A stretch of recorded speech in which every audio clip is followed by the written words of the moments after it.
Om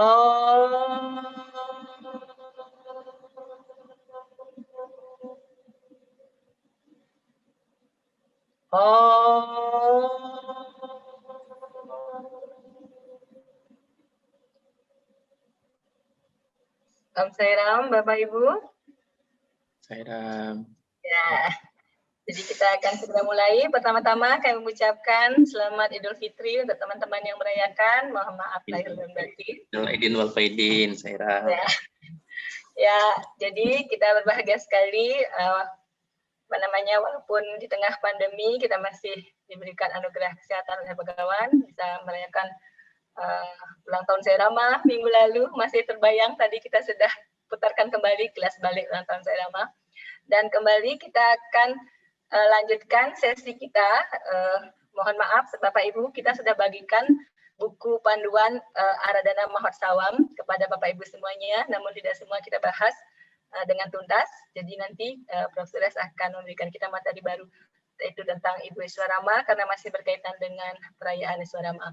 Namun masih ada juga satu poin dari Prof. Suresh akan jelaskan kepada kita semua.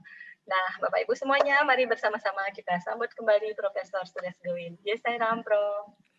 Sairam, dengan limpah kurnia Bhagawan Baba, dengan kasih sayang dan begitu sayang dan begitu perkataan yang baik sekali. Perkataan yang grace, anugerah. Dengan anugerah Bhagawan, kita dapat bersama-sama sekali lagi di dalam program Sairama. Minggu lepas, apa yang berlaku dalam 1 tahun, kita dapat lihat transformasi dan juga program-program yang begitu hangat sekali. Betul-betul terharu sebab menunjukkan bakti para bhakta sekalian, menunjukkan dedikasi para bhakta sekalian, dan itu satu zon. Semalam pun kita ada satsang di zon dan ada orang sebutkan tentang komitmen para bhakta di Indonesia, dan banyak disebut bahawa dengan sengaja ataupun dengan tidak sengaja mereka pandang kepada para bhakta sekalian untuk mendapatkan inspirasi dan untuk mendapatkan tunjuk ajar bagaimana kita harus buat sesuatu perkara seperti satsang dan bagaimanakah kita harus ukur transformasi ini. So jadi aspek-aspek yang kita telah menunjukkan minggu lepas ini akan digunakan di zon dan juga di antara bangsa nanti mereka akan juga lihat kepada material. Habis tu bila saya cakap tadi ke hari keesokan kepada Ibu Sumarni dengan Ibu Pak Ayu, saya sangat terkejut dapat dengar bahawa itu e-book sebenarnya mengandungi 300 muka. Saya pun tak sedar itu 300 muka sampai Ibu Ayu tulis buku. Itu buku sudah wujud. 300 ya, muka. 300 halaman. 300 halaman di Indonesia ya. Ya. Jadi artinya apa yang saya kemudian saya berbincang dengan Pak Suvitra, dengan juga pada Ibu Sumarni, dengan Ibu Pak Ayu dan sebagainya. Saya fikir sudah kita ini 120 mungkin 50 tapi kebanyakan 70 80 orang. Kita sudah per 1 tahun kita bersama-sama, kita sudah buat 1 tahun, kita sudah dapat lihat apa artinya purities, enlightenment dan sebagainya. Tiap-tiap seorang bhakta sekarang mempunyai tanggungjawab pula. Kerana kita tidak harus takut atau segan, kerana itu recording kita sudah dapat dan tiap-tiap muka surat pun kita sudah dapat. Jadi secara tulisan kita ada rekod dan secara video pun kita ada rekod. Jadi kita haruslah menyebarkan ayat-ayat ini ataupun ajaran ini kepada semua orang di sini. Jadi tiap-tiap orang, tiap-tiap ahli yang dengar di sini, kalau 20-30 orang boleh jadi macam satsang, orang yang boleh buat macam satsang seperti ini, masuk ke dalam kampung-kampung atau masuk ke dalam tempat-tempat yang para bhakta dia ada, di banyak tempat yang ulu-ulu tempat dan sebagainya, maka 30 orang kalau kita boleh sentuh lagi 50, jadi mungkin dalam 1 minggu kita boleh sentuh 1,500 orang. Jadi dengan transformasi seperti ini, seorang yang selalu dengarkan berita dan maklumat, kalau kita sudah keinginan kita ialah untuk juga sentuh hati orang lain, maka ilmu ini akan terus berada bersama dengan kita. Jadi semangat itu mungkin kuat dan azam kita mungkin lebih kuat.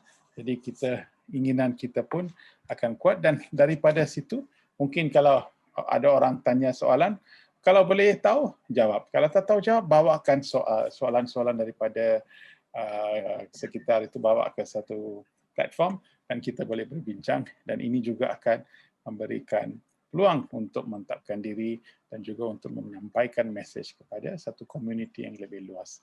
Jadi inilah fikiran saya. Saya rasa ini peluang yang baik. Ini haruslah kita dapat juga berikan kepada orang ramai. Tapi sekarang setiap orang, tiap sadakah haruslah menggunakan peluang ini sebagai satu sadana dan ambil belajar daripada buku-buku yang core team sudah buat dan recording. Dan tiap-tiap minggu baca dan terus buat macam ini di dalam kawasan di luar bandar. Itu saya ini core team haruslah bincang balik, lihat adakah ini boleh berkesan dan sebagainya, dan fikir baliklah tentang ini. Ini cadangan saya saja. Ya, terima kasih banyak Prof. Suresh. Ya, Bapak Ibu, demikian Prof. Suresh selalu menyemangati kita. Kita bisa semangat karena terus dibakar oleh Prof. Suresh. Ya, ya, oke. Silakan Prof. Kita bahas? Ada soalan mungkin? Ya, adakah siapa nak cakap pasal minggu lepas? Adakah siapa nak komen ke? Adakah siapa-siapa yang dapat insight ke minggu lepas punya pengalaman? Ya. Bapak Ibu boleh, ini kesempatan luar biasa untuk kita bisa bertanya dan sharing apa saja tentang ajaran Begawan dan bagaimana kita bertransformasi. Saya tanya dulu ya, Prof. Boleh. Ya, saya masih teringat dengan presentasi Sister Ayu minggu lalu, di mana ada hal yang menarik. Ketika diacak gitu, kata yang paling sering muncul itu adalah ego. Ego begitu besar ya. Itu membuktikan bahwa mungkin ego penghalang utama kita dalam kemajuan spiritual. Apakah memang selalu begitu, Prof? Ya, kita harus faham bahawa ego itu bukan saja ego negatif. Kalau kita lihat dalam, kalau kita masuk kuil Hindu, kita boleh lihat Dewi kadang-kadang ada empat tangan. So 4 tangan ialah manas, buddhi, cita dan ahamkar. Ahamkar ialah ego. So tanpa ada ego pun kita tak boleh hidup. Kita mesti ada. Sedikit pun mesti ada. Tapi ego itu ialah kita panggil ego positif, positif ego. Apakah artinya positif ego? Bahawa saya akan selalu menjadi happy. Itu positif ego. Bila saya pergi ke kerja, saya haruslah buat kerja yang begitu baik sekali sehingga kan tidak ada apa-apa kelemahan ataupun kesilapan. Itu positif ego. Saya akan belajar untuk menjadi seorang doktor. Itu positif ego. Jadi kalau tak ada ego pun susah sebab kita tidak ada hala tuju, kita tak ada azam dan sebagainya. Masalah sekarang ialah oleh kerana kita mesti mempunyai ego untuk hidup di dalam dunia ini, cara kita harus mengawal ego itu sehingga kan ego itu tidak take over kita. Itu saja. Kita mesti ada satu tahap sahaja. Tapi lepas tahap itu, kita mesti mengawalnya dengan begitu baik sehingga kan dia tidak menjadi besar. So, itulah pengawalan ego kita ialah spiritual. So, kita mesti jaga, kita mesti buat dengan baik, kita mesti itu semua positif ego. Ada orang masuk ke depression, saya tak gunalah.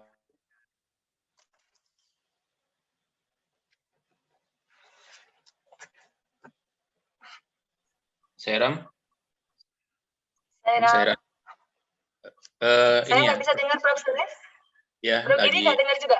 Sama juga. Kayaknya lagi gini putus Buat koneksi. sinyal ya? Ya, putus koneksi.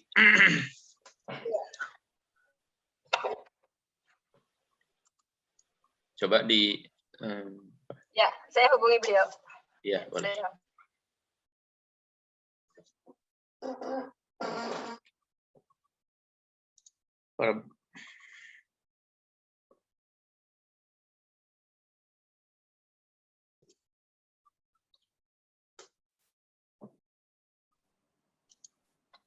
Halo, Sairam, boleh dengar?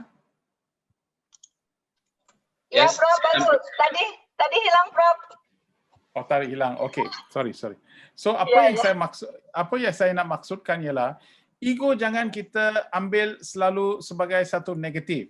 Ego juga ada positif ego, iaitu positif ego artinya apabila kita nak pergi kerja, kita cakap pada diri kita, saya mau buat kerja yang baik sekali, saya mau buat kerja excellent sekali. So artinya itu pun menjadi positif ego. Esok saya akan belajar untuk menjadi seorang doktor. Ini positif ego. So ego itu bukan saja semua tak baik. Kalau kita langsung tak ada ego, kita tak boleh hidup pun. Esok pagi mengapa saya tak tahulah, saya tidak ada azam lah, saya tidak ada halat tuju lah, semua orang cakap macam itu mungkin.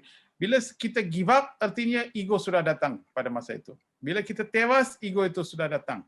So yang penting sekali kita harus faham bahawa kita di dalam dunia, bila kita hidup, especially Bhakta seperti saya Baba, kita harus fikir dan selalu fikir balik bahawa kita ini ialah satu alat sahaja untuk suami. Jadi apa-apa yang kita buat hanyalah kita buat untuk memenuhi hasrat Bhagawan. Jadi dengan ini ego kita menjadi positif ego. Fikiran macam inilah kita harus buat. So tetapi kalau kita tidak tahu mengawal ego itu, maka itu ego akan menjadi besar.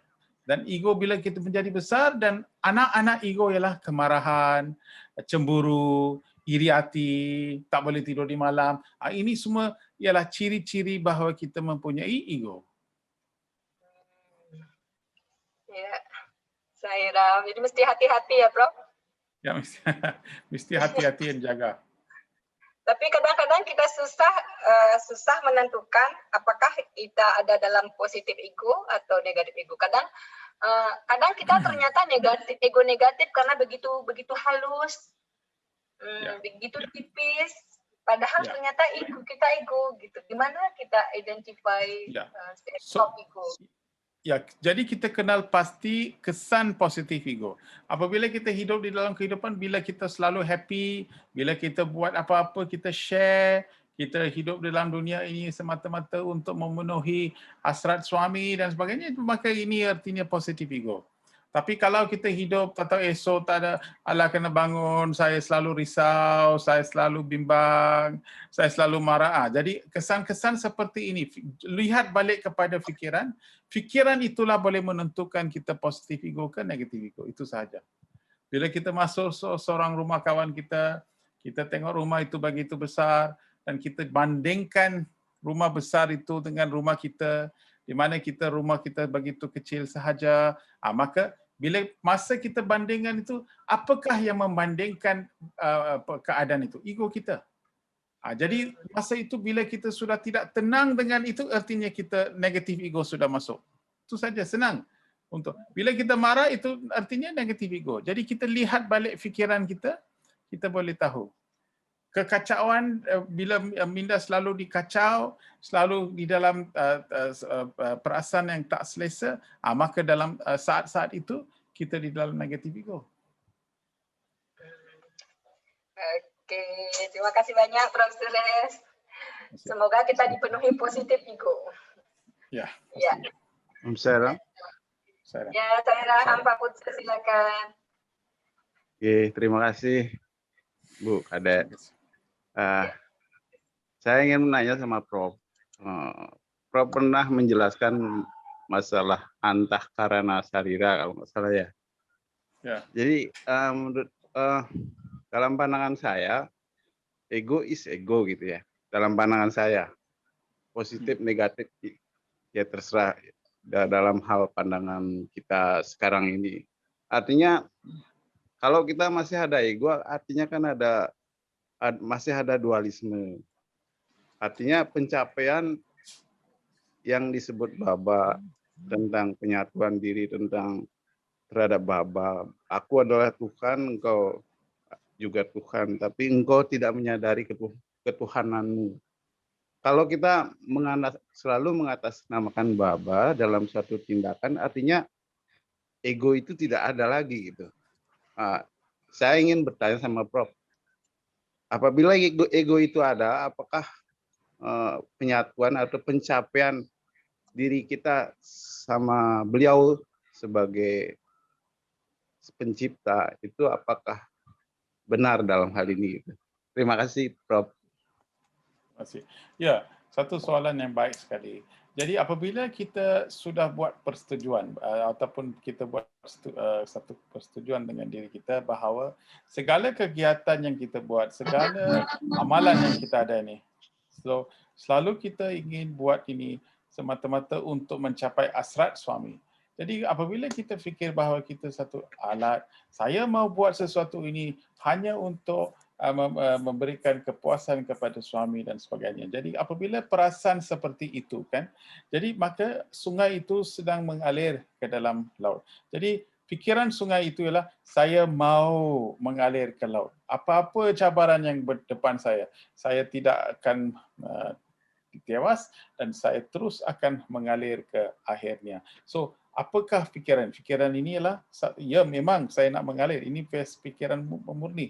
Tetapi inilah orang cakap positif ego. Positif artinya kita pergi ke sana. Tidak ada masalah. Negatif ialah apabila bila sungai mengalir, tiba-tiba ada satu dua halangan, satu dua cabaran. Dan kemudian kita senang putus asa, kita tidak mau lagi buat apa-apa, kita selalu fikir pasal apa orang lain cakap pada diri kita, kita fikir bahawa itu tak bagus, ini tak bagus dan sebagainya, kita tidak rasa senang dan sebagainya. Makanya ini ialah negatif ego yang menjadikan kita begitu besar dan sebagainya. Jadi untuk maju ke depan, kita juga haruslah mempunyai keinginan untuk maju depan.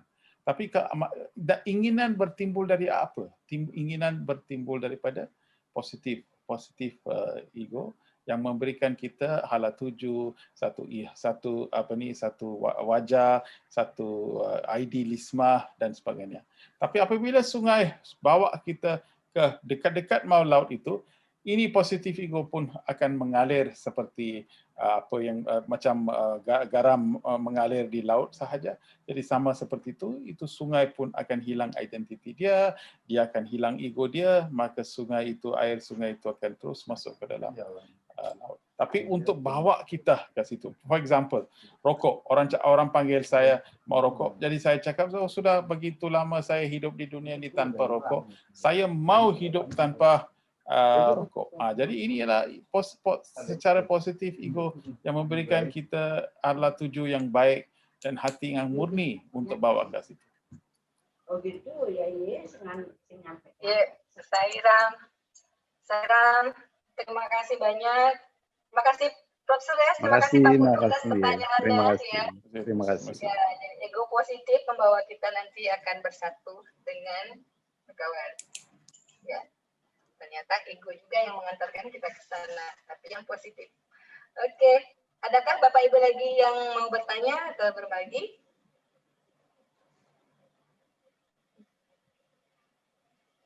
Ya, mungkin tidak. Sairam.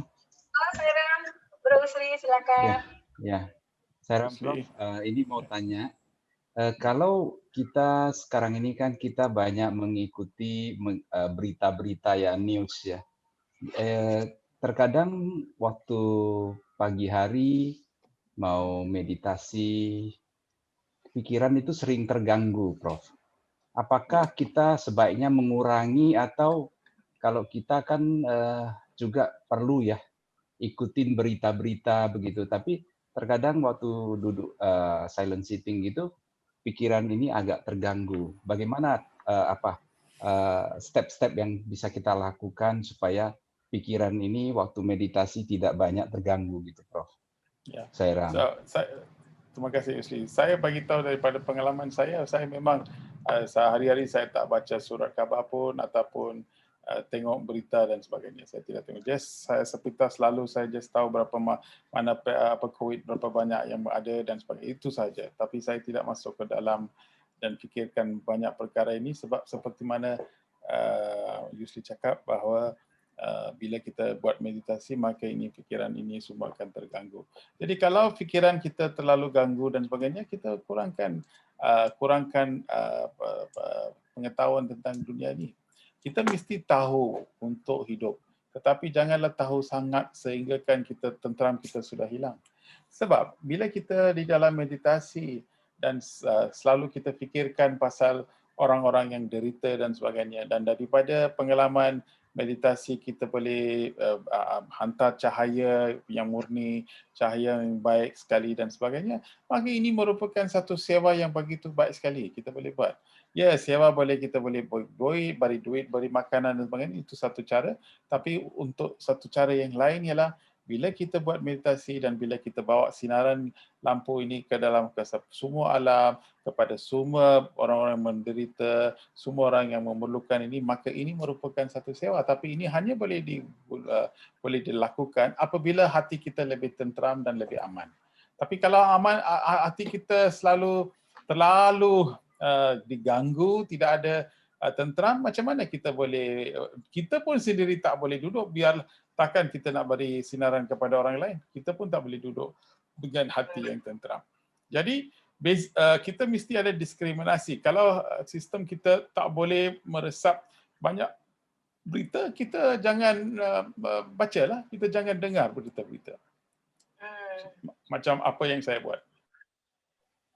Dikurangi, Prof ya, berita-beritanya dikurangi, mengikuti perkembangan begitu kita kurangi aja, Prof ya.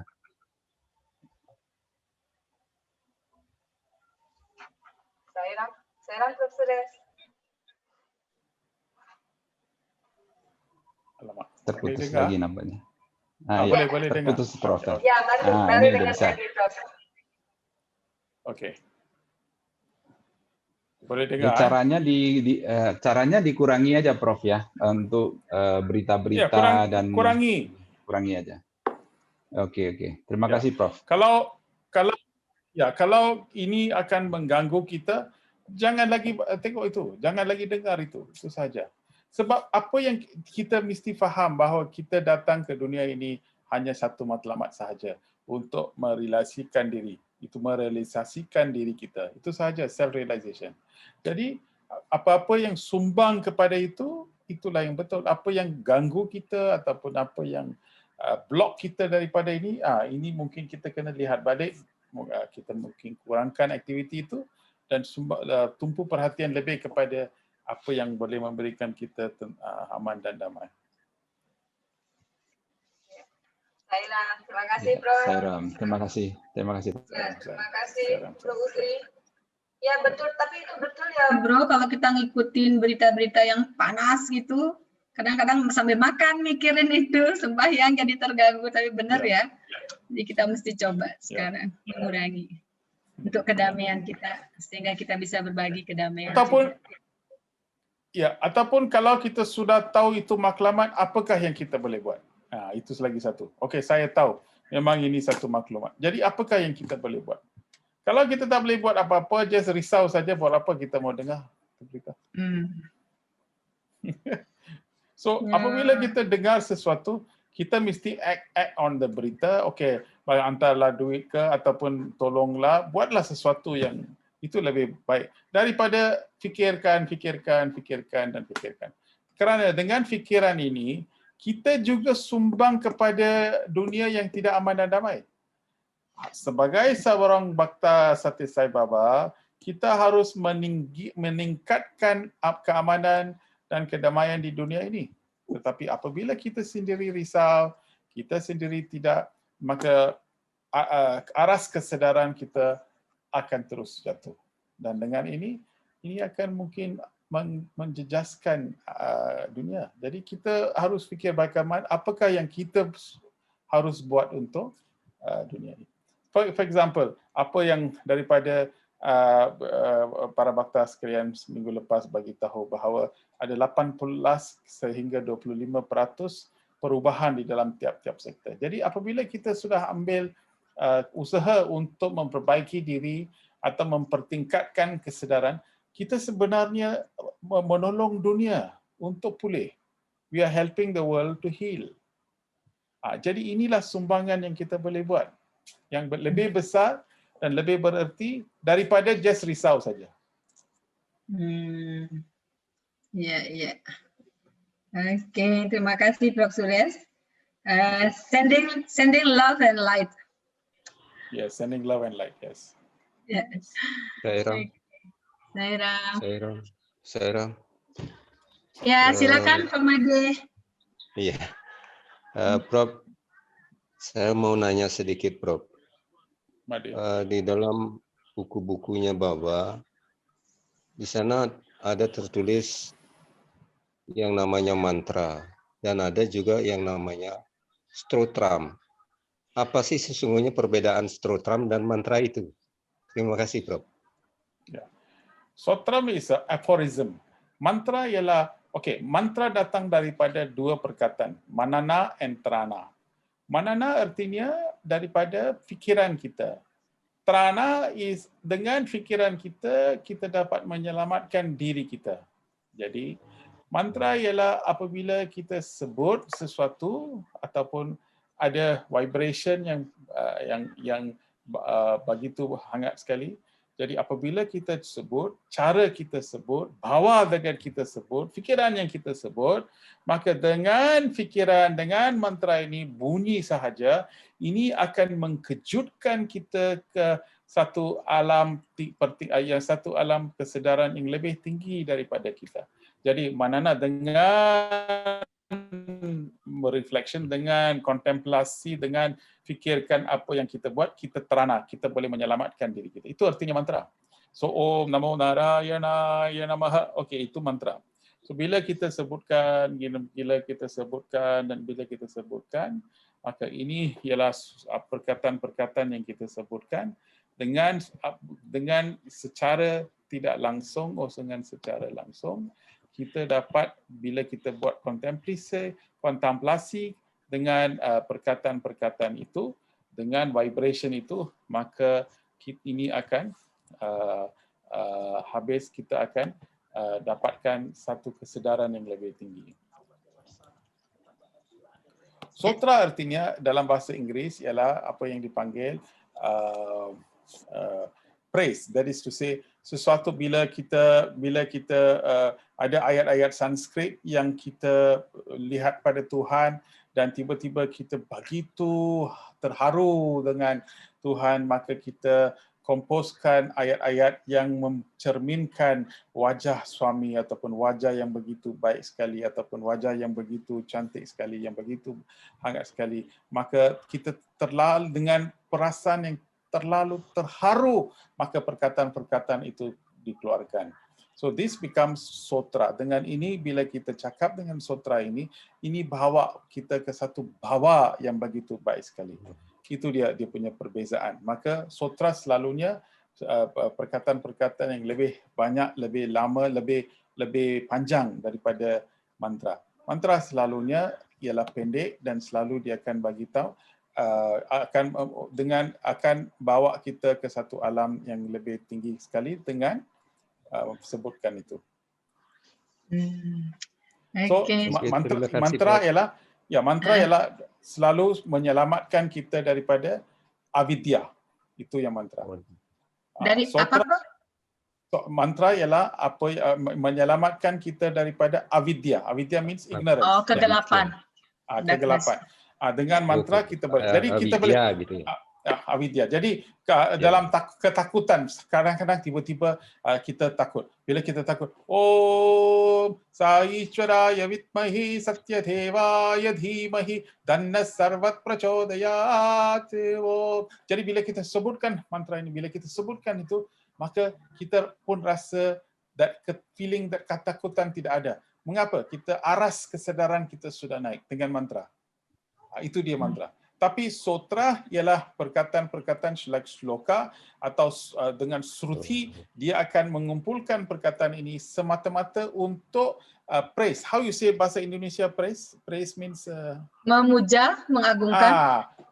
Memuja, mengharumkan, lihat kecantikan, maka kita keluarkan perkataan-perkataan ini yang begitu indah sekali dan dia sudah dicatat. Jadi bila dia sudah catat masa itu, maka sekarang kita selalu sebutkan perkataan ayat-ayat ini supaya kita pun boleh dapat rasa bawa yang kita harus dapatkan.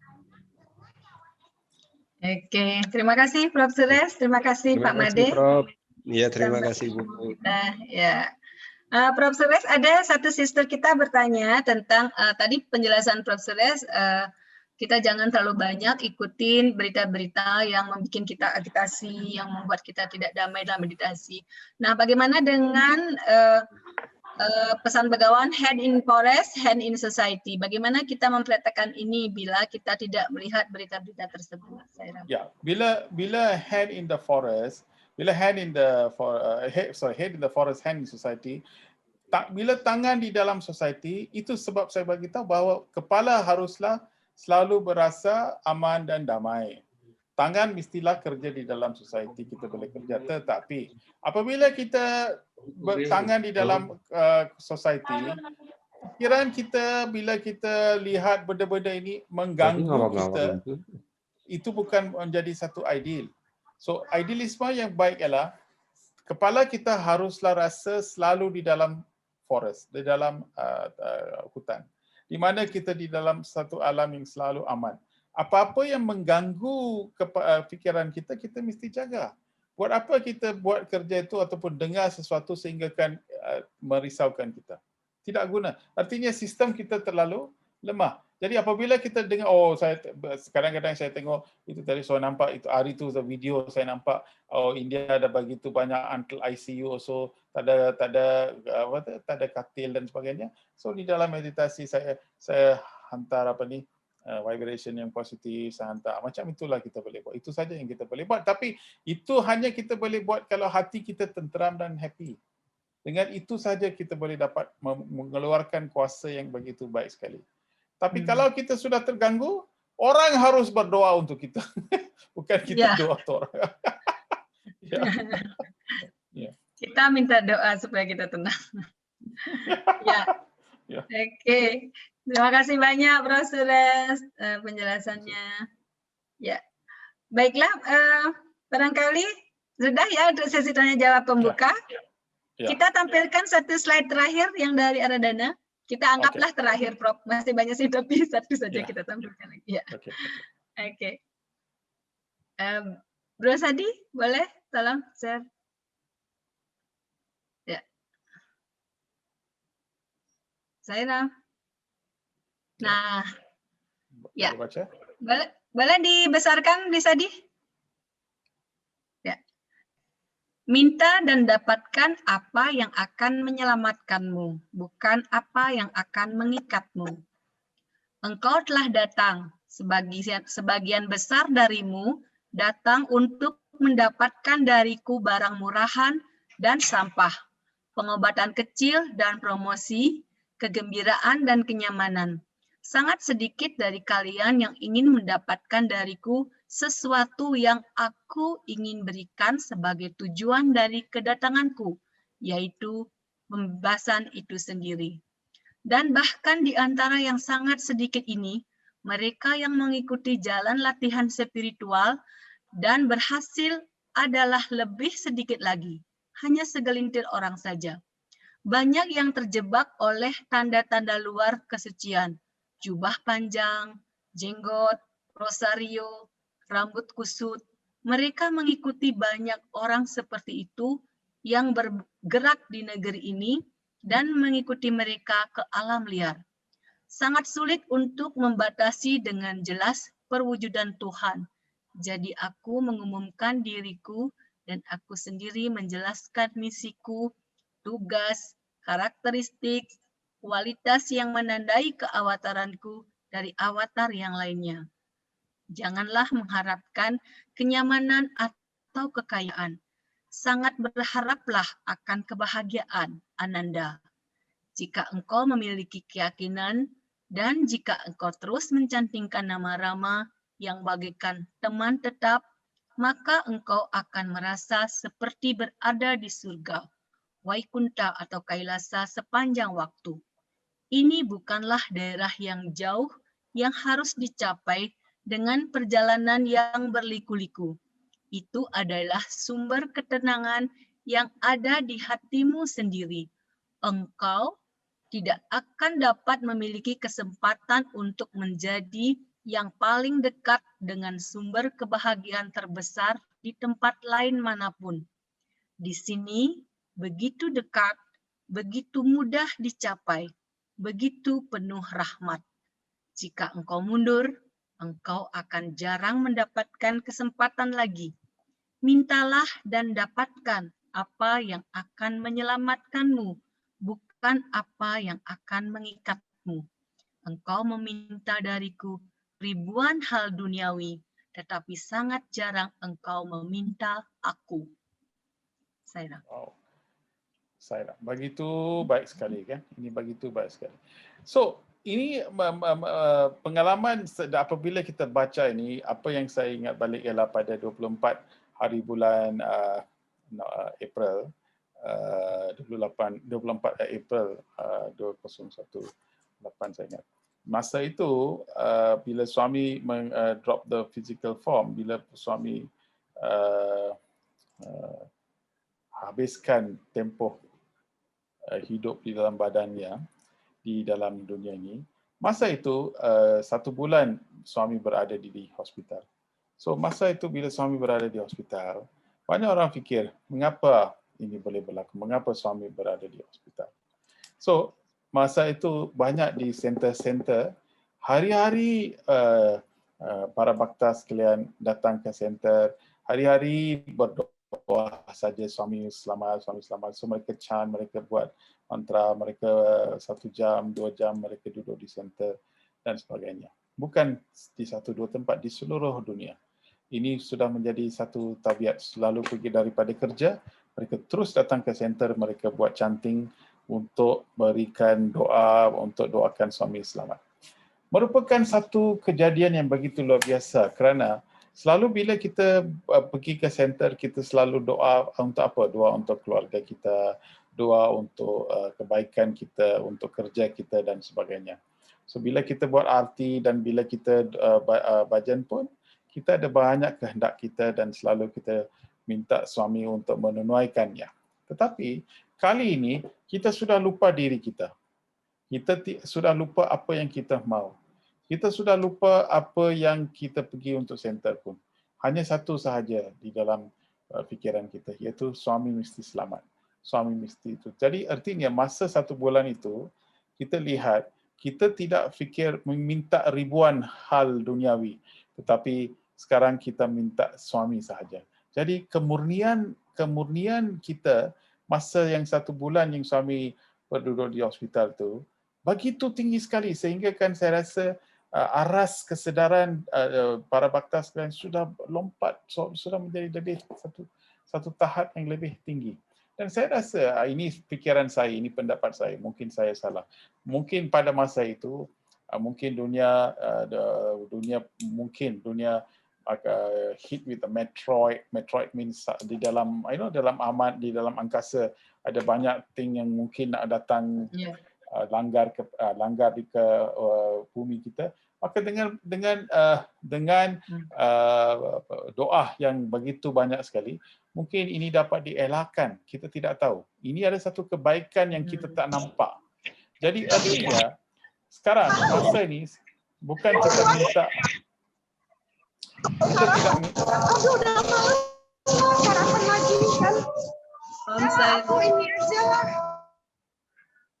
Om Sairam, teman-teman, boleh dibantu? Ya, Sairam sudah, Sairam. Maaf, teknis. Ya. Sairam, sorry, Profesor. So, siapa? So sekarang apa yang kita lihat ialah satu bila kita berada di sini, suami sekarang semua bakta sekarang doanya meminta siapa? Meminta aku. Itu yang last line, meminta aku. Tidak lagi. So in Prema Wahini Bhagavan bagi tahu, love for the sake of love alone is bhakti. That means bila kita sayang hanya untuk sayang saja, bukan kita sayang kerana kita mau satu, kita mau ini, kita mau itu. Selalu kita pergi ke Tuhan hanya minta ini, minta itu dan sebagainya. Minta kesihatan, minta duit, minta banyak. Tapi sekarang kita hanya minta satu saja, minta Tuhan saja. Kita tidak mau apa-apa lagi.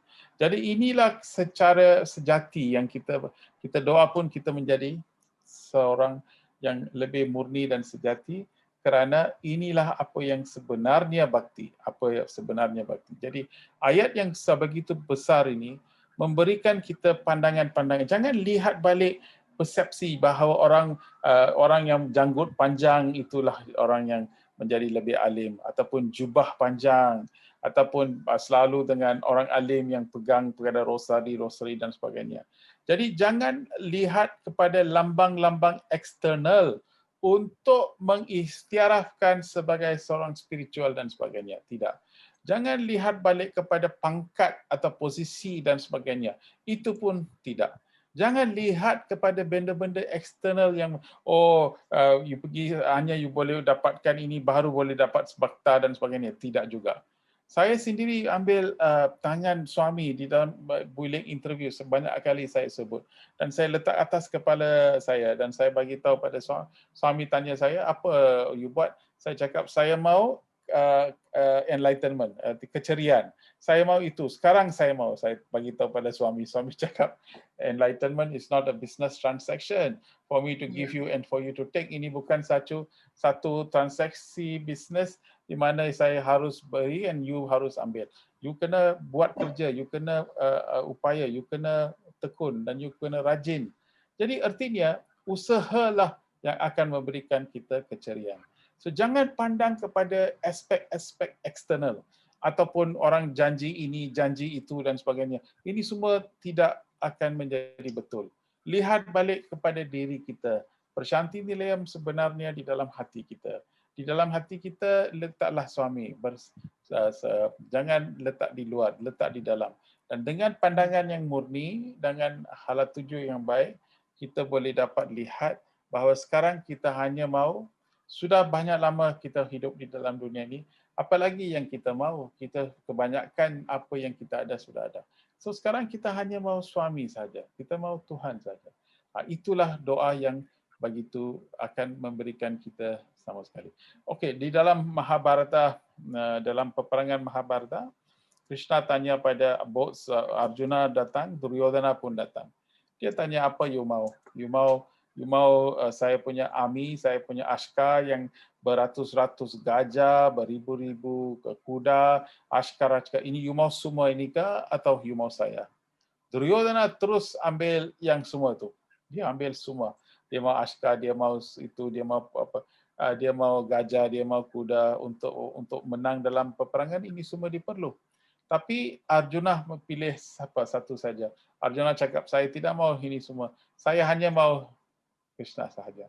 Jadi bila Krishna bersama dengan Pandawa, jadi akhirnya Pandawa lah yang menang dalam peperangan itu. So ini memberikan kita satu contoh yang begitu baik sekali. Ambil suami sahaja. Jangan cuba cari apa-apa lagi. Itu semua akan datang, tapi kita hanya mau bergawan sahaja. Inilah suami cakap. Engkau meminta diriku ribuan hal duniawi. Tapi duniawi bila kita minta pun bukan suami tak beri. Itu pun bhagawan beri juga. Sebab sebagai seorang ibu yang akan memenuhi hasrat anaknya, dia akan berikan banyak benda. Saya pun ada banyak pengalaman yang dalam keadaan-keadaan yang sulit saya dapat itu bila kita minta dia akan beri. Tetapi apa yang sepatutnya kita minta ialah mintalah suami. Saya tidak kasih sayang suami saja, itu saja mau. Inilah permintaan sejati. Ya, saya jadi mungkin karena itu suami berkata, aku berikan apa yang engkau minta, ya. Sehingga suatu hari nanti engkau menginginkan apa yang kuberikan, gitu ya, Prof. Betul. I'll give you what you want, so one day you'll want what I give. Ya. Jadi mungkin sekarang kita mohon kepada Bhagawan agar kita meminta apa yang mau Baba beri. Ya. Itu saja kita. Ya. Apa yang saya mau Baba bagi sahajalah, itu saja. Iya. Oke. Terima kasih banyak, Prof. Bapak Ibu mungkin ada yang bertanya tentang ini sangat dalam, sangat penting untuk kita semua. Wah, jadi apa namanya? Suami kalau jadi ingat Prof yang waktu suami bilang kita menunggu sudah dikasih boarding pass tapi tidak ada yang mau masuk pesawatnya Baba. Saya masih dengar, Iya. Nah, Bapak Ibu. Sairam. Ya, silakan. Sairam. Ya, Sairam Regon, silakan. Sairam. Ya. Ya, memang sangat Silakan. baik kalau kita meminta apa yang Bagawana mau berikan, tapi kayaknya akan lebih bijaksana nggak usah minta aja. Toh Baba pasti akan memberikan apa yang kita butuhkan. Ya, kayaknya begitu. Tetapi bagusnya agama Hindu, agama ajaran beliau kan, bahwa orang meminta apapun boleh, tingkatan-tingkatannya saja yang berbeda, kan begitu. Sairam gitu aja. Ya, Sairam. Ini levelnya udah tinggi nih, Brego, nggak bisa minta ya. Teorinya. Iya, Sairam. Jadi luar biasa. Terima kasih, Brigong. Bapak Ibu yang lain silakan. Sairam. Ada mungkin yang mau bertanya atau berkomentar tentang poin ini? Ini ayat ini sebenarnya ekstrak yang begitu dalam, dan apabila kita betul-betul faham ini merupakan kompas yang begitu baik sekali, akan bawa kita ke halat tujuan yang baik. Iya, betul, Prof. Jadi ini mungkin kita hayati dulu, Prof, pelan-pelan. Nanti kita mesti bahas lagi panjang ini. Nanti muncul lagi kadang-kadang kita baru pertama kayak gini, mungkin belum dicerna, sehingga kita tidak bisa berkomentar ataupun bertanya. Pada pertemuan berikutnya kita akan bahas lagi kayak gitu, Prof. Ya. Supaya lebih dalam. So, mungkin lebih baik kalau kita boleh, kalau ayat yang kita mau baca pada hari ini, kita hantar kepada WhatsApp kepada mereka. Ya. Supaya mereka dapat baca dan kemudian boleh tanya lebih dalam lagi. Ya, bisa direnungkan dalam waktu yang lebih lama karena ini begitu dalam dan banyak sekali poin yang dimuat, sehingga nanti kita bisa renungkan, kita bahas lagi di pertemuan berikutnya bisa. Ya, Sairam. Nah, Bapak Ibu, bila Brusli silakan. Ya, silakan Brusli. Ya. Sairam, Prof. Ini mungkin dari pendapat saya ya, untuk bagaimana kita mencapai keilahian atau istilah moksa gitu, Prof. Kalau sering saya analogikan kalau I want peace gitu, yang kita sering ingin peace itu juga Tuhan. Kita ingin bahagia, I want semua. Jadi kalau kita katanya I kita buang, want kita buang, tentunya kita bisa peace atau happiness kita dapatkan. Bisa nggak saya analogikan? Mungkin Prof bisa memberikan pendapat lain daripada apa yang saya ingin share. Pendapat saya adalah kalau analoginya kita ingin tidur gitu ya. Setiap hari kan kita go to bed untuk tidur. Kalau tidur itu kita analogikan, saya kalau mau tidur itu saya ke tempat tidur lalu saya ingin tidur.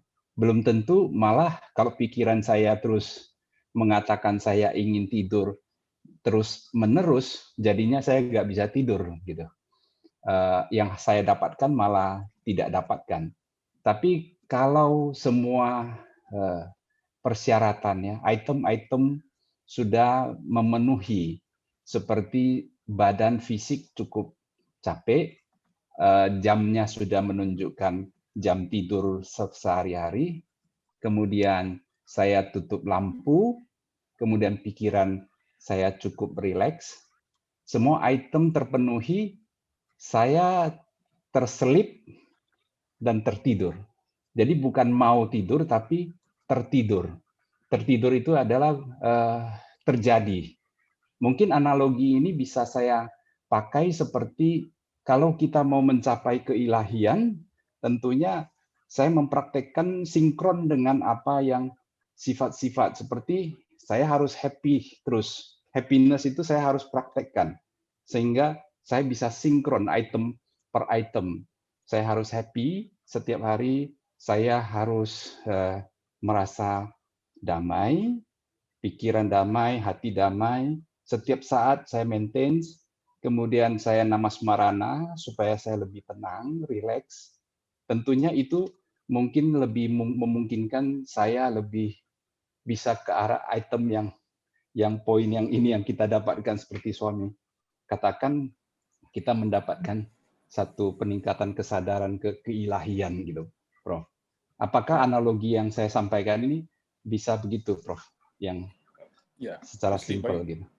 Ya, begitu baik sekali Usli. Sebenarnya itulah yang sebenarnya. So analogi, okay, seperti tidur yang Usli bagi analogi itu. Satu, badan mesti capek. Dua, itu tilam, itu katil mesti sesuai. Ketiga, itu bilik mesti senyap. Jadi ini semua merupakan keadaan-keadaan untuk memberikan kita untuk tidur dengan selamat dan nyenyak. Okey, itu satu, itu ini adalah basic yang kita perlu. Sama seperti itu, apabila kita hidup spiritual, kita mau jadi happy, mengapakah kita beri kepentingan kepada diskriminasi? Mengapakah Bhajan kita nyanyikan lagu pertama Ganesha? Sebab sifat diskriminasilah yang akan menentukan apa yang betul dan apa yang tak betul. Apa yang benar dan apa yang tak benar. Jadi bila kita hidup di sini, di dunia ini, diskriminasi kita sudah tahu bahawa berapa lama saya akan hidup di sini. Apakah perhubungan saya dengan dunia ini. Dan bagaimanakah saya selalu dengan duniawi, apakah kegembiraan dan kemesraan dan kebahagiaan saya akan satu tahap sahaja. Jadi adakah sesuatu yang lebih baik dan lebih murni? Dan saya terus pandang kepada spiritual dan daripada situ saya dapat lebih menikmat, lebih tahu, lebih faham, lebih erti. Maka saya tahu dan saya sudah faham bahawa tidak perlu lagi saya cakap bahawa I want happiness, tak payah lagi. Apa pasal? Sebab saya want itu tidak ada lagi. Want itu saya mau tidak ada sebab saya sudah ada. Mengapa saya mau lagi? So dengan ini, dengan pengetahuan ini sudah menjadi bahawa sudah capek. Capek artinya saya sudah capeklah dengan dunia ini tidak akan berikan apa-apa kepada saya. Jadi kecapekan ini saya sudah capai sesuatu. Kedua pula di dalam meditasi dan sebagainya saya sudah dapatkan satu keadaan yang sesuai. Saya mendapatkan bahawa saya lebih selamat. Jadi saya dapat faham bahawa ajaran saya akan berikan saya hala tuju yang begitu tepat sekali. Dengan pemikiran seperti ini, maka saya keinsanan tukar, keilahian tukar, murni menjadi lebih baik dan sebagainya. So, sama analogi yang kita boleh gunakan untuk tidur dengan untuk merelasikan Tuhan. Sama seperti. Jadi kita mesti dapatkan keadaan-keadaan yang memberikan kita satu kesesuaian untuk tidur, keadaan-keadaan yang sesuai untuk memberikan kita pengalaman dalam spiritual.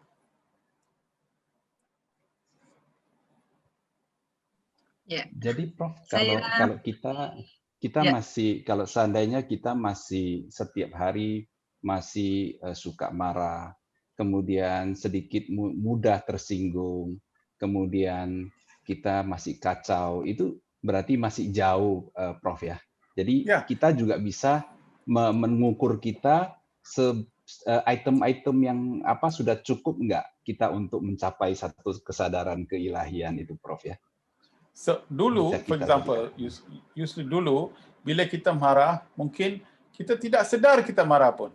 So kita cakap kita marah mungkin 3-4 kali. Dan kita ke hari esok pun kita tak boleh ingat kita marah dan sebagainya. Kita fikir ini ini our habit. Kita punya karakter macam itu. Jadi kita tidak kisahkan, kita tidak besarkan itu isu. Sebab itu menjadi marah menjadi satu habit. Tapi sekarang dengan kesedaran ini, sekali marah saja, 1, 2, 3 hari mungkin kita fikirkan benda, hari itu saya tak patut marah. You rasa, walaupun you marah kepada orang lain, dan walaupun orang itu salah tapi you marahkan, tapi you fikir saya tidak haruslah gunakan perkataan yang begitu terus sekali. Mungkin saya harus lebih sabar dan sebagainya. Jadi ada sesuatu yang sudah kemurnian itu memberikan kita satu kesedaran yang lebih tinggi supaya kita tidak mau marah. Jadi kesedaran itulah yang lain kali kalau ada seseorang buat salah, itu kesedaranlah yang mengelakkan kita menjadi marah juga. Jadi dengan ini kita menjadi lebih sabar. Inilah kesan keilahian yang berlaku. So esok mungkin satu kali, mungkin 2-3 hari kemudian kita cakap pada sesuatu, mungkin saya cakap buruk pasal orang lain. Ini juga bila kita gosip, oh ini tak bagus, ini tak baik dan sebagainya. Mungkin kita cakap macam tu dulu. Tapi sekarang bila cakap kita sudah sedar, ayo cakap pasal orang lain. Badan dia pun ada suami juga. Jadi macam cakap pasal suami. Buat apalah saya mau cakap pasal orang lain? Saya tak mau cakaplah, tak apa, tidak apa. Jadi kesedaran itulah memberikan kita satu regulation supaya kita tak langsung buat fikiran itu atau tak langsung cakap tentang orang itu. Jadi dengan inilah kita akan membetulkan diri kita supaya kita boleh maju ke arah apa yang suami mahu. Ya, Sairam. Terima kasih banyak Prof. Suresh. Terima kasih Bro Usli. Ya, ini saya membacakan komen. Ya, komen yang dari Bro Pur ditulis di sini, ketika kita telah lelah dengan dunia ini, kita mendapat satu syarat yang sesuai untuk pengalaman spiritual kita. Persis seperti saat kita lelah fisik, sebagai syarat kita tertidur di malam hari. Walaupun kita marah karena orang lain salah, kita merasa menyesal dalam hati. Ini juga suatu kesadaran baru yang menentukan bahwa kita sudah lebih maju. Saya luar biasa sekali. Ya, terima kasih banyak Bro Usli membuat topik yang semakin dalam. Saya Nah, tapi Bapak Ibu ada Pak Usli ya. Sudah happy tak? Sudah pasti happy, Bro Usli. Always happy. Mendengar saran Prof sangat happy sekali. Iya. Ya, always happy and always smile, Bro Usli. Pak Usli, yes. Iya. Iya. Oke, Bapak Ibu semuanya, luar biasa ya pembahasannya. Ada yang bertanya atau komentar lagi? Bila tidak, kita akan masuk ke pembahasan baru, masih dalam suasana Iswaramba. Tapi kalau ada yang bertanya, silakan. Sairam.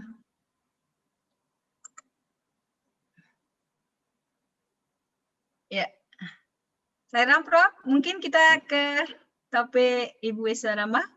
Oke, boleh. Iswaramba. Ya. Kita persilakan, Bro Pur, sekarang yang share slide ya.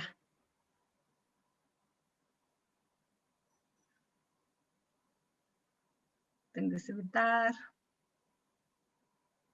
Nah, Ibu Iswaramba, kita ketahui bersama bahwa 6 Mei adalah Hari Iswaramba Day. Hari Iswaramba juga Children Day ya, Pak Prof. Suresh? Ya. Ya. Nah, silakan Bro Pur. Nah, saya bacakan slide pertama. Ibu Iswaramba, namanya telah mengungkapkan tujuannya di bumi. Siapakah Iswaramba? Dia adalah ibu dari Iswara. Ini bukanlah nama yang diberikan oleh orang tuanya, tetapi diberikan setelah pernikahannya. Kondama Raju, kakek suami, salah seorang yang bijaksana dan diberkati dengan penglihatan masa depan, mulai memanggilnya Iswarama, ibu dari Iswara. Saat lahir, dia, Iswarama, bernama nama Giryama. Kondama Raju memberitahunya bahwa Iswarama adalah nama yang paling tepat untuknya karena Kondama Raju telah melihat bahwa dia akan menjadi ibu dari Iswara. Sairam. Ini begitu baik sekali. Ibu itu sebenarnya ini memberikan cerita saja. Ini adalah history, riwayat dia itu. Bahawa ibunya menjadi seorang anaknya Tuhan. Sebenarnya anaknya adalah Tuhan. So di dalam study cycle ini yang ayat-ayat ataupun ekstrak ini banyak menunjukkan sifat-sifat Iswarama. Itu yang kita mahu. Iaitu bukan dia walaupun dia seorang ibu yang special, tapi dia memerlukan banyak ciri-ciri seorang wanita ataupun seorang ibu yang kita harus mempraktikkan dalam kehidupan kita. So nama dia diberikan oleh kerana dia diberi lahir kepada Tuhan. Oke, ya. Nah, mungkin kita lanjut dulu ke next slide, Prof. Ya, boleh. Ya. Nah, kehendak ilahi dan perannya, peran Ibu Iswarama. Aku memutuskan kelahiranku. Aku memutuskan siapa yang harus menjadi ibuku. Pada tanggal 31 Desember 1970, Bhagawan Sri Satya Sai Baba mengatakan demikian sebagai jawaban atas pertanyaan dari editor Navkal tabloid harian di Bombay. Artinya, editor itu tergagap. Artinya, Baba memotongnya. Aku memutuskan pada kelahiranku. Aku memutuskan siapa yang harus menjadi ibuku. Manusia biasa hanya bisa memilih satu yang akan menjadi suami atau istri. Tetapi ibu dipilih oleh putranya dalam inkarnasi Rama dan Krishna, dan selanjutnya pun demikian. Seperti sekarang, tugas yang untuknya kelahiran yang telah diputuskan adalah sama, untuk pemberi prema pada semua dan melalui pembinaan prema, pengembangan kebajikan hidup di antara umat manusia. Ya, so artinya akulah yang memutuskan kelahiranku. Jadi akulah yang memilih siapa ibu dan sebagainya. So ini memberikan kita banyak inspirasi tau. Jadi ketentuan siapa-siapa yang boleh masuk, siapa-siapa menjadi devotee, siapa-siapa menjadi, semua mungkin ditentukan juga, kan? Sudah ditentukan bahawa kita mesti bersama-sama pada hari malam ini untuk buat Sairama ini, sudah ditentukan. So apa yang cantik, apa yang bagus dan apa yang memberikan ialah bukan kita pergi cari Tuhan, Tuhanlah sebenarnya cari kita. Kalau hati kita semua murni dan baik, Tuhan berikan kita peluang untuk datang dekat dengan kita, datang banyak peluang untuk kita supaya kita boleh menjadi seorang kehilahian dan kemurnian kita menjadi lebih baik dan lebih tambah baik. So ayat ini memberikan kita banyak inspirasi untuk lihat balik kepada asal usul kita dan kita lihat balik diri kita, sebab suami bagi tahu bahawa sayalah yang pilih hari raya, saya semua dipilih dengan so ini merupakan satu begitu powerful ini ayat. I decide everything. Ya. Nah, Sairam Bro Pur. Sebelum ya. Ikatan suci, ya. Ada yang sebelum ini ya sebelumnya beli yang tadi. Kenapa dia lompat? Ya, ini. Nah. Ya. Nah, ini tadi yang barusan. Nah, di sini yang tadi Prof bahas bahwa suami sendiri yang menentukan siapa yang beliau pilih menjadi ibunya. Ya. Dan Prof sudah mengatakan di samping memang beliau pilih karena memang sifat-sifat suci dari Ibu Iswarama yang banyak perlu kita teladani. Nah, kita langsung ke sini Prof atau Ya, boleh. Langsung. Ikatan suci antara suami dan Ibu Iswarama. 1. Engkau mungkin sadar atau mungkin tidak menyadarinya, tetapi bahkan setelah 30 tahun kematiannya, Ibu Iswarama terus mengungkapkan cintanya kepada suami dengan beberapa cara. Bahkan sampai hari ini, dia bergerak dalam tubuh fisiknya. Kadang-kadang dia datang kepadaku dan mengungkapkan perhatian keibuannya untuk kesejahteraanku. Suatu kali dia memperingatkanku untuk tidak menerima sapu tangan dari semua orang. Aku mengatakan kepadanya bahwa aku harus menerima saat seseorang mempersembahkannya dengan rasa bakti. Ya. Jadi apa artinya?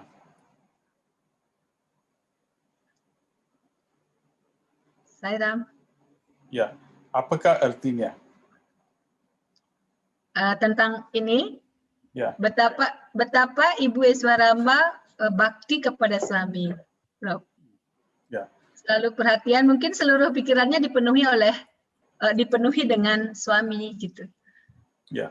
So sayangnya begitu banyak sehingga kan mana-mana dia pergi. Ada satu nanti kita boleh juga baca, suami bagi tahu bahawa sampai sekarang pun Iswarama terus datang kepada suami. Walaupun Iswarama sudah meninggal, tapi dia masih akan lawat pada suami. Dan kadang-kadang budak-budak yang tidur dekat dengan katil suami, kadang-kadang boleh nampak suami cakap dengan ibu dia. So artinya sampai sekarang. So artinya bila suami, bukan sampai sekarang, bila suami ada di dalam dunia ini, memang sebelum Mahasamadhi, budak-budak yang duduk ataupun dekat dengan suami sebagai attendant dia tidur, dia boleh nampak ibu itu bersama-sama dengan suami. Jadi sayang sehingga sampai ibu itu terlalu sayang pada suami macam itu. Jadi Ibu Eswarama juga devotinya suami. Ya, so artinya bila sebelum tu dia fikir anak, tapi lama-kelamaan dia sudah faham dan tahu bahawa suami itu memang suami. Macam Yashoda. Lord Krishna, Yashoda, dia tidak sedar bahawa Krishna itu Tuhan. Dia fikir dia anak dia. So kadang-kadang itu memberikan mereka tidak boleh mengayati apa yang orang luar boleh mengayati. Sebab dia punya terlalu attached towards it. So ini dia punya perhubungan. Ini cerita yang mereka buat adalah perhubungan. Ya. Saya indah sekali. Indah sekali. Nah, Prof. Suresh, Bapak Ibu mungkin ada yang mengomentari tentang Ibu Eswarama, mungkin sudah baca The Chosen Mother, yang buku tentang Ibu Ilahi Bhagawan. Nah, sekarang saya persilakan Bapak Ibu kalau ada yang berkomentar. Karena kita masih di suasana perayaan Children Day, Hari Anak-anak, yang juga Eswarama Day-nya itu diperingati juga sebagai Hari Anak-anak. Jadi kita sering anak-anak Balpikas mengekspresikan rasa baktinya kepada Bhagawan di perayaan Eswarama ini. Nah, Bapak Ibu, bila tidak kita bisa lanjutkan di poin 2. Ikatan suci antara suami dan Ibu Eswarama. Yang kedua, dia berkata, suami tidak dilakukan lagi, ada banyak orang mulia seperti itu. Tetapi ada juga beberapa orang berpikiran jahat yang mungkin mengolesi racun di sapu tangan dan mempersembahkannya kepadamu. Ini bisa berbahaya jika engkau menggunakannya untuk menyeka bibirmu. Itu kata Ibu Eswarama kepada suami. Aku berjanji padanya bahwa aku akan mengikuti nasihatnya. Bahkan sampai hari ini dia muncul di kamarku. Anak laki-laki yang tidur di kamarku juga telah menyaksikan ini. Kapanpun dia datang dan berbicara denganku, dan mereka duduk di tempat tidur mereka dan mendengarkan. Wah, saya tadi saya cakap. Ini merupakan ini juga because walaupun berjuta-juta orang datang, ibu dia berfikir bahawa kadang-kadang ada orang yang jealous, orang iri hati dan sebagainya, mungkin dia akan sapu sesuatu yang bahaya terhadap sapu tangan. Jadi bila sapu tangan diberi kepada suami, mungkin ini akan membahayakan suami. Jadi sebagai seorang ibu yang kasih sayang kepada suami itu, dia memberikan arahan-arahan seperti ini kepada suami. So suami beritahu bahawa inilah memang saya ikut. So ini cerita baik sekali. Ini adalah merupakan saat-saat bagaimana seorang ibu betul-betul jaga anak dia dengan begitu baik sekali.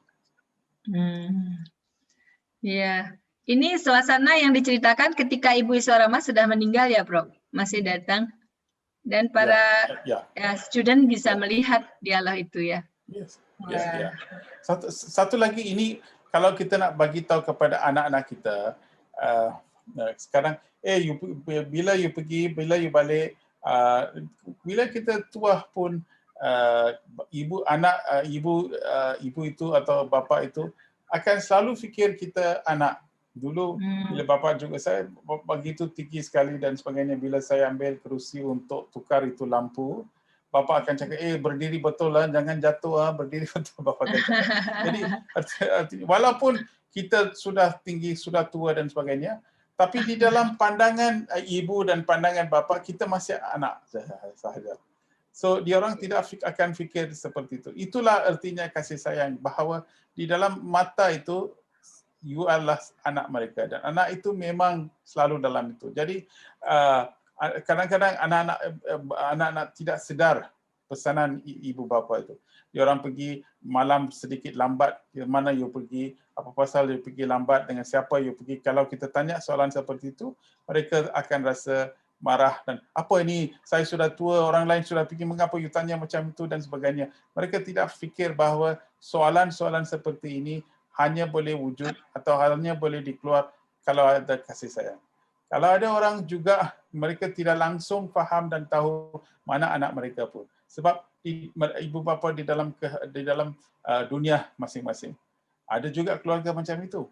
Jadi kalau ada ibu bapa yang selalu tanya pasal anak mereka, tanya ini, tanya itu, anak-anak kita harus tidak marah kerana mereka mesti sedar bahawa ini mereka tanya pasal kerana mereka sangat-sangat sayang pada anak. So dengan cerita ini kita boleh dapat tahu suami bukan anak biasa, Tuhan avatar. Itu pun ibu cakap, jangan buat ini kalau pergi jangan jaga. So, ini adalah satu sifat keibuan. Luar biasa ya. Tetap aja ibu siapapun tetap aja ekspresi sayangnya seperti itu, padahal beliau lucu juga ya, Prof. Oke, Sairam. Ini indah sekali ya sentuhan cinta kasih ibu, mengingatkan kita kepada kasih sayang ibu kita sendiri dan bapak juga tentunya. Oke, Bapak Ibu ada yang berkomentar?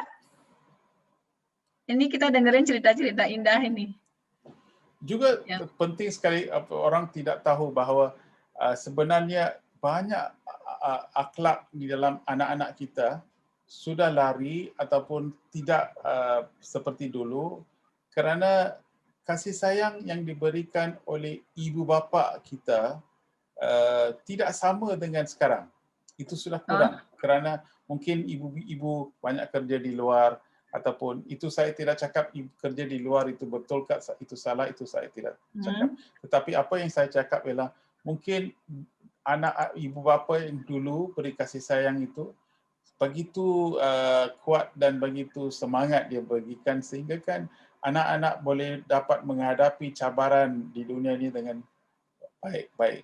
Tapi sekarang keyakinan anak-anak sudah banyak kurang.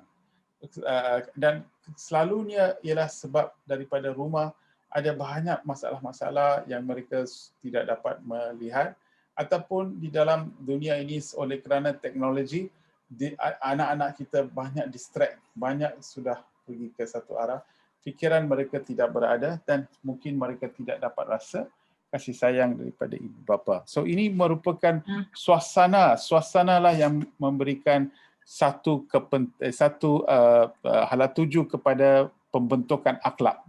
Untuk menjadi seorang mempunyai akhlak karakter, seorang akhlak itu haruslah wujud dengan suasana yang baik. So peluang untuk mewujudkan suasana masa dulu itu lebih baik daripada sekarang. So ini adalah semua benda-benda yang kita harus fikir balik di dalam keluarga kita, di dalam cara bagaimana kita mendidik, memupuk anak-anak kita supaya kita juga menjadi isyaramah, supaya boleh berikan kasih sayang yang begitu penuh kepada anak kita. Sairam. Izin bertanya, Made? Ya, silakan. Silakan, Bro Pur. Sairam, Prof. Ya, ini ada yang mengganjal sedikit di pikiran saya. Ini kan suami mengatakan bahwa Ibu Iswaramba hadir di kamar beliau gitu ya, walaupun Ibu Iswaramba sudah meninggal. Pertanyaan saya adalah, saya pernah membaca, mendengar bahwa ketika seseorang itu meninggal dan dia sangat terikat dengan keluarganya, bisa jadi itu akan menjadi halangan bagi sang roh itu di alam kematian. Nah, apakah perbedaan antara yang terjadi dengan Ibu Iswaramba dengan suami? Atau apakah hubungan ini juga lumrah antara ancestor, leluhur, dengan anak-anaknya yang masih hidup? Begitu, Prof. Sayuram. Ya, Sayuram. Okey. Apa yang ini soalan penting, kita kena faham soalan ini. Sebab yang penting sekali kita harus lihat bila bukan saja suami, kadang-kadang ada banyak devotee yang tiba-tiba boleh nampak guru mereka masing-masing yang sudah meninggal, dia tiba-tiba datang dengan keluarga. Kadang-kadang ada orang dapat visi seorang yang orang yang ulama ataupun orang yang alim tiba-tiba datang ke dalam keluarga. So, apabila kita sudah roh kita sudah menjadi suci dan sudah menjadi begitu alim, dan bila kita meninggal, kita juga akan mencapai satu tahap yang sangat tinggi di dalam hierarki dia, sangat tinggi. So, di dalam pencapaian itu juga kita dapat, kalau kita ingin mau datang, kita keinginan itu juga kita boleh dapat rasa sesuatu. Kita boleh rasa pada hari itu bahawa mereka berada bersama dengan kita pada hari itu. Jadi mereka boleh datang, ancestor kita pun boleh datang merestui kita, ibu bapa yang sudah meninggal kita juga boleh dapat merestui kita daripada mana-mana yang mereka ada itu, dan kita harus percaya kepada ini sebab banyak kali orang tidak tahu bahawa apabila kita tidur malam-malam, kita ada satu masalah dan kita tidur, pagi-pagi kita bangun, tiba-tiba kita boleh dapat penyelesaian itu.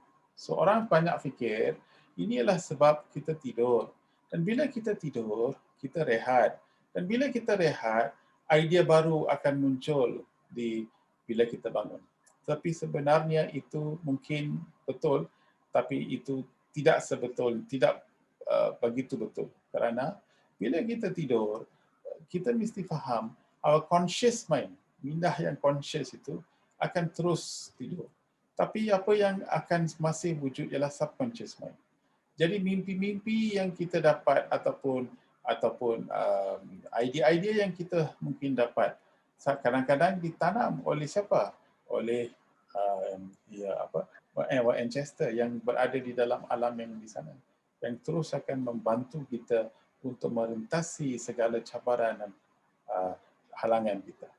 So, ini juga kita mesti hormat kepada semua. So, artinya penghormatan itu bukan sahaja kepada orang yang ada, tapi orang yang tidak ada pun. Itu sebab Bhagawan dulu cakap loga semesta sukino bhavantu, tapi kemudian dia tukar. Apa tu? Semesta loka sukino bhavantu. Segala, semua orang yang berada, yang hidup di banyak lapisan-lapisan, banyak ombur, buas, suah, 3 sahaja, lagi ada 4 atas. Jadi di dalam semua lapisan ada beings yang hidup, yang tugas mereka hanya untuk memberi kerestuan kepada kita. So ini ialah apabila kita sudah capai satu tahap yang lebih tinggi, maka kita boleh datang mana-mana dan merestui siapa-siapa, bukan kerana kehikatan, kerana kepada sesuatu tahap. Air bila boleh mengalir, tapi air itu boleh masuk ke dalam gelas, corak, apa-apa jenis gelas pun boleh masuk. Sebab air itu lebih cair. So bila kita sudah menjadi seorang baik, seorang yang lebih sedar, kemuliaan dan keahlian semua berbaik, maka kita boleh, kalau diperlukan, kita boleh datang balik. Kalau diperlulah. Sayuram. Terima kasih, Prof. Bro Pur, gimana? Ada clear ya? Sairam, terima kasih Prof. Terima kasih. Ya, oke. Bapak Ibu yang lain, ada yang bertanya lagi? Sairam? Ya, Sairam. Beli putus Witra? Ya, tergelitik saja, Prof. Membayangkan bagaimana psikologi seorang ibu Eswaramba yang memang ditakdirkan menjadi ibu alam semesta. Dari waktu pernikahan sudah diberikan tanda-tanda dengan memberi nama Eswaramba, ibu daripada Eswara. Kira-kira adakah cerita-cerita yang menggelitik ya, bagaimana secara psikologi seorang ibu yang menyadari bahwa dia sedang punya putra, bukanlah putra biasa, tapi putra seorang avatar, ibu dari semesta, gimana dia membawa sikap, dan lain sebagainya. Kalau mungkin Ibu Yashoda, lama dia tidak tersadarkan bahwa dia sedang menjadi ibu Krishna itu adalah ibu dunia ya, sehingga dia benar-benar masih bisa memerankan diri sebagai ibu, seorang ibu pada umumnya. Tapi Ibu Eswaramba dia sudah sadar bahwa dia adalah ibu daripada ibu semesta sendiri. Kira-kira ada enggak cerita-cerita khusus tentang psikologi seorang Ibu Eswaramba saat bersama mendampingi Ibu Jagat Raya ini gitu, Sairam. Terima kasih. Iya betul. Iya. Sairam. Beli putu. Nanti kita akan sampai pada slide yang menceritakan tentang itu. Tentang apa namanya? Oke. Ya, tentang bagaimana ibu kemudian menyadari bahwa putranya bukanlah putra biasa. Nah, itu sangat menyentuh saya. Terima kasih, Beli Putu Suitra. Bapak Ibu yang lain, mungkin ada yang bertanya atau sharing? Sairam, Bu. Ya, Sairam, Bro Giri. Ini ada pertanyaan masuk. Ya.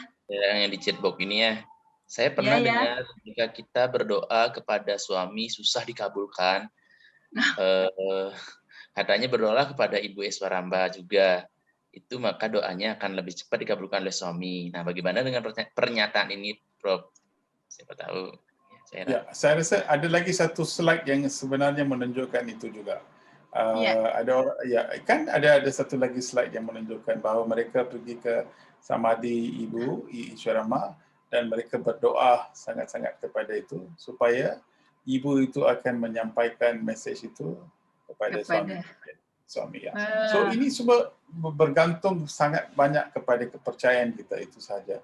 Jadi kepercayaan kita, kalau kita cakap, kita sangat-sangat fikir bahawa ibulah yang boleh menyampaikan itu, dan itulah yang mungkin terjadi. Tetapi suami kita ini cara itu pun boleh, tapi cara direct pun dia boleh sampai. Ini bergantung kepada apa yang kita percaya dan bagaimanakah kita harus mengantar komunikasi ini. Itu saja. Daripada hati saja. Kalau kita fikir sangat sesuatu, itu akan dikabulkan. Ya, jadi nggak mesti begitu ya. Ya, tergantung. Itu satu cara. Itu ada satu cara lah. Ya. Oke, begini Sairam.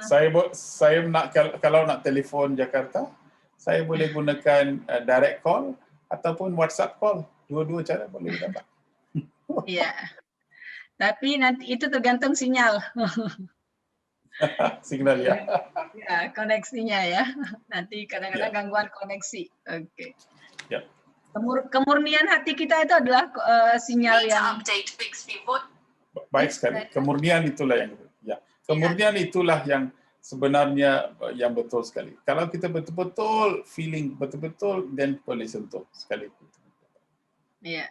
Itu membuat doa kita sampai. Nah, Bapak Ibu, kita sudah ada di jam 9.30 Bali. Ini boleh di skip dulu, Bro Pur? Ya. Ya, saya nak tanya pasal apa yang saya mula tadi.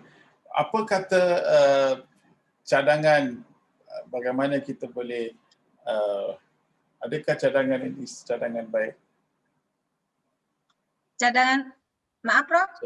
Cadangan yang tadi saya cadangkan bahawa fasa 2, kita cuba mewujudkan 20 atau 30 daripada 80 orang ini, yang siapa-siapalah yang nak volunteer, nak jadi orang yang boleh buat apa yang kita buat di dalam komuniti sekarang.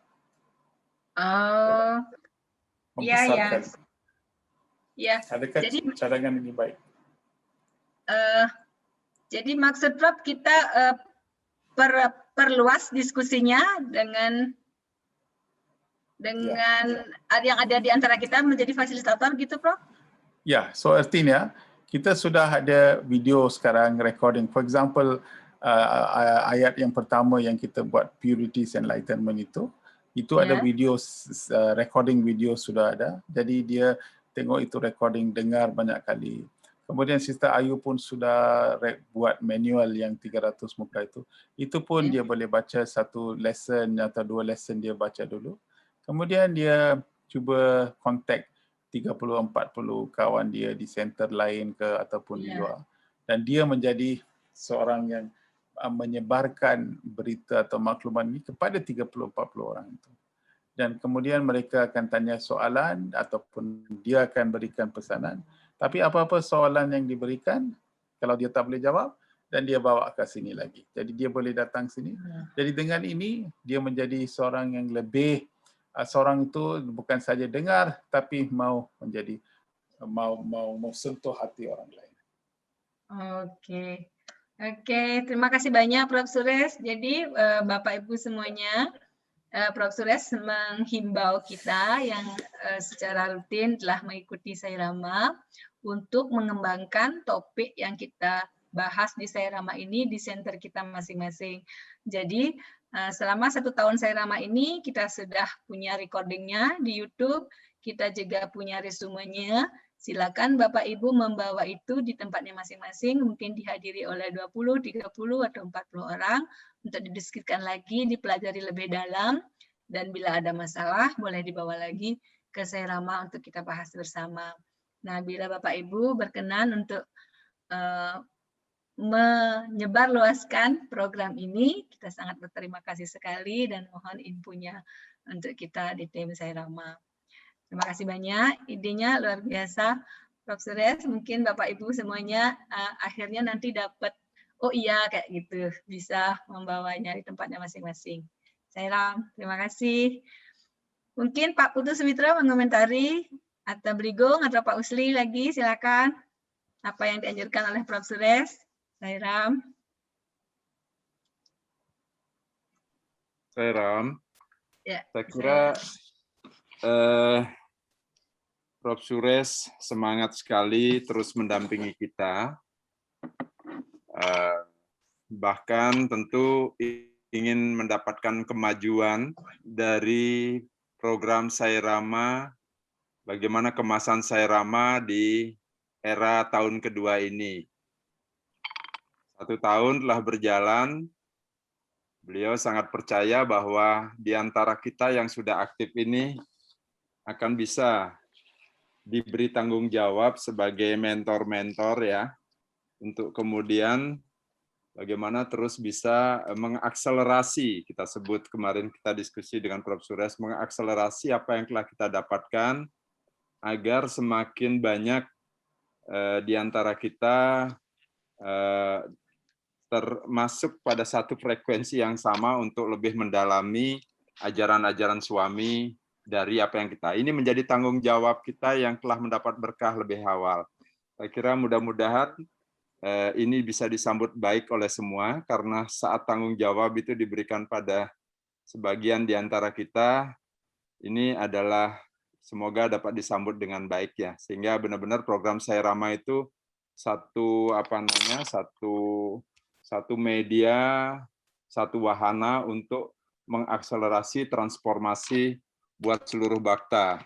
Nah, inilah yang diharapkan, saya kira tidak hanya oleh Prof. Suresh, tapi juga oleh organisasi, tentu menjadi mandat dari suami itu sendiri. Kita coba rancang, saya kira tim Sairama saya yakin akan mampu merancang bagaimana kemasannya nanti, sehingga di tengah semua kepercayaan ini, packaging Sairama di 2 tahun ke depan ini pasti saya akan memberikan daya tarik yang lebih menarik dan bisa menghadirkan lebih banyak lagi melalui duta-duta yang ada saat ini. Sairam. Terima kasih Prof. Suresh atas gagasan. Terima kasih Pak Putu Switra. Terima kasih Prof. Suresh, idenya luar biasa sekali. Jadi kita nanti tertantang untuk mendalami lebih dalam dengan berbagi. Kalau kita berbagi, kita mungkin akan lebih banyak. Dan bukan mungkin lagi, itu pasti ilmu yang kita dapatkan akan lebih banyak dan lebih clear understanding kita terhadap ajaran Begawan.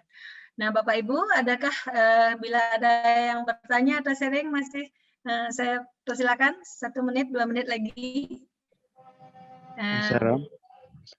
Ya, silakan Pak Putu.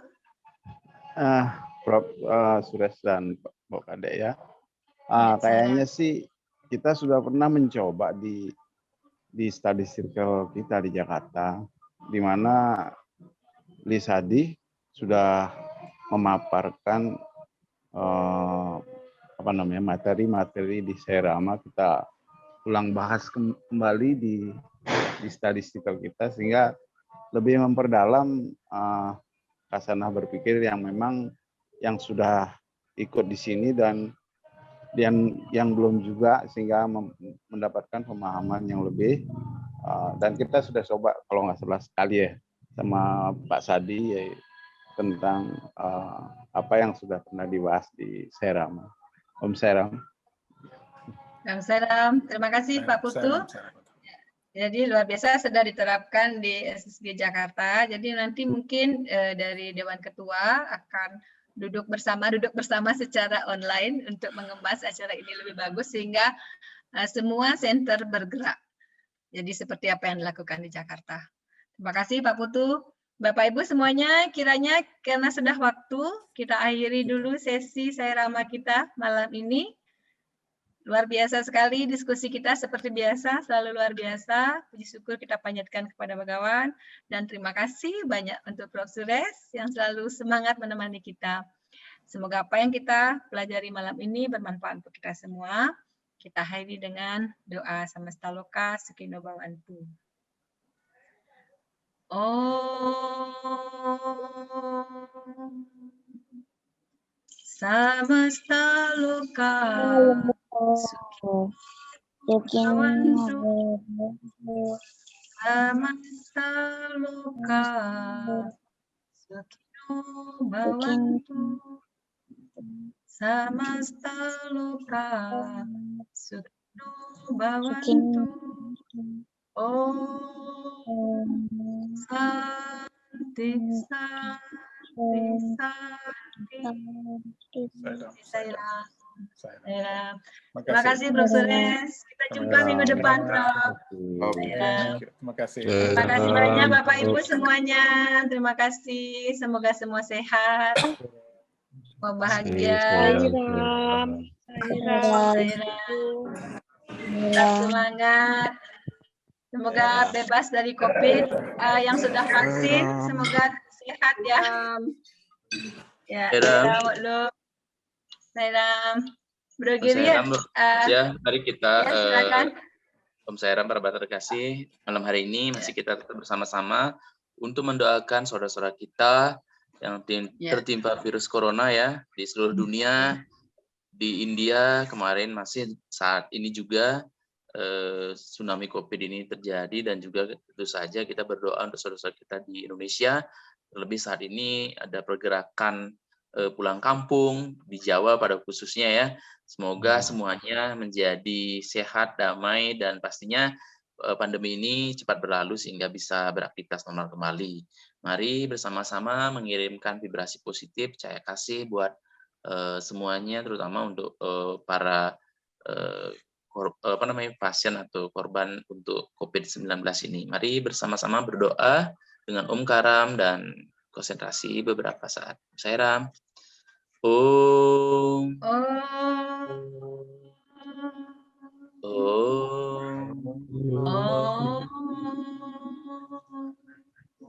Om. Shanti,